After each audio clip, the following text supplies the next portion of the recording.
जाकोबाचें पोत्र. संवसाराची वो देवाची इश्टागत. Ch.4. झुजां आनी झगडीं तुमचे मोदें खंय थावन उपजतात. तुमचेच भितर झूज कोत्तात त्या वंडोवण्या थावन तीं उपजतात. अशें न्हय. तुमकां कितें जाय तें तुमकां मेळना म्हणटच तुमी दुसऱ्याचो जीव काडूंक तयार आसात. व्हड आशेन कित्याचे पाटी तुमी लागतात, पूण ती वस्त तुमच्या हातांत पडना. तेन्ना तुमी तुमचे मोदें झगडीं आनी झुजां कोत्तात.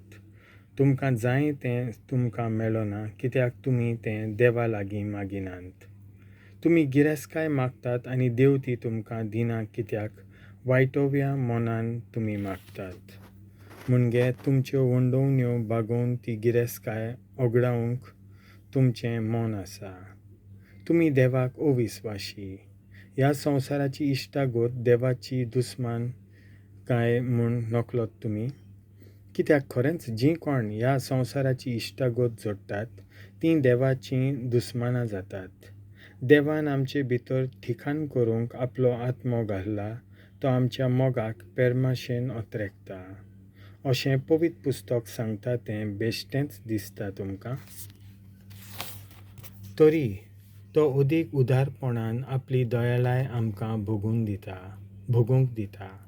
ह्या पासत पवित्र पुस्तक सांगता, देव गर्विश्ठांक जळटा आनी खालत्यांक आपली दयाळाय भोगूंक दिता.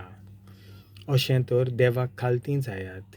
देंवसाराचें झूज करात आनी तो तुमचे थावन पळून वेतलो. जितलीं तुमी देवाक लागीं सोदतात तितलो देव तुमकां लागीं सोदतलो. पातक्यानो, तुमचे हात नितळ करात. संवसाराचो आनी देवाचो बराबर मोग करूंक सोदतात तीं तुमी तुमचीं काळजां शुद्ध करात. तुमचें दोळडीरपण पळोवन खोंतीभरीत जायात आनी रडात. हांसचे सुवातेर रुदन करात आनी खुशाल आसचे सुवातेर दूख करात. सर्वेस्परा मुखार खालतीं जायात आनी तो तुमकां वयर काडटलो. म्हज्या भावां भयणीनो, एकामेकाचें वायट उलोवं नाकात.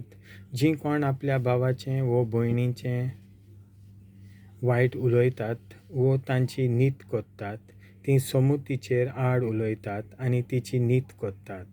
आनी समूतीची तूं नीत कोत्ताय जाल्यार तूं ती पाळिनाय पूण तिचो मनसुबीदार जाताय.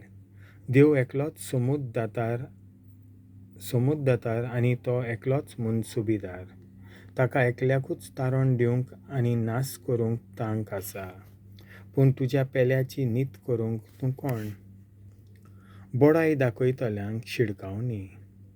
आयज वो फाल्यां अमक्या नोंगरांत आमी वेतल्यांव. थंय 1 वरस भर रावतल्यांव. धंदो कोत्तल्यांव आनी खूब गिरेस्काय जमयतल्यांव. अशें म्हणटात तीं तुमी. म्हजें आयकात. फाल्यां कितें जातलें तें तुमी कांयच नकोत. तुमचें जिवीत म्हणल्यार कितें?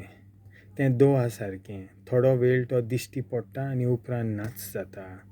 तुमच्यान म्हणूं येता तें इतलेंच. देवाक जाय जाल्यार आमी जिवीं आसतल्यांव आनी हें वो तें कोत्तल्यांव. पूण आतां गोरवान भरोन तुमी बडाय सांगतात. असली बडाय सदां वायट. म्हणटच जीं कोण कितें सारकें तें जाणोंत आनी तरी तें करिनात तांकां गुन्यांव आसा. देवाचें उतर हें.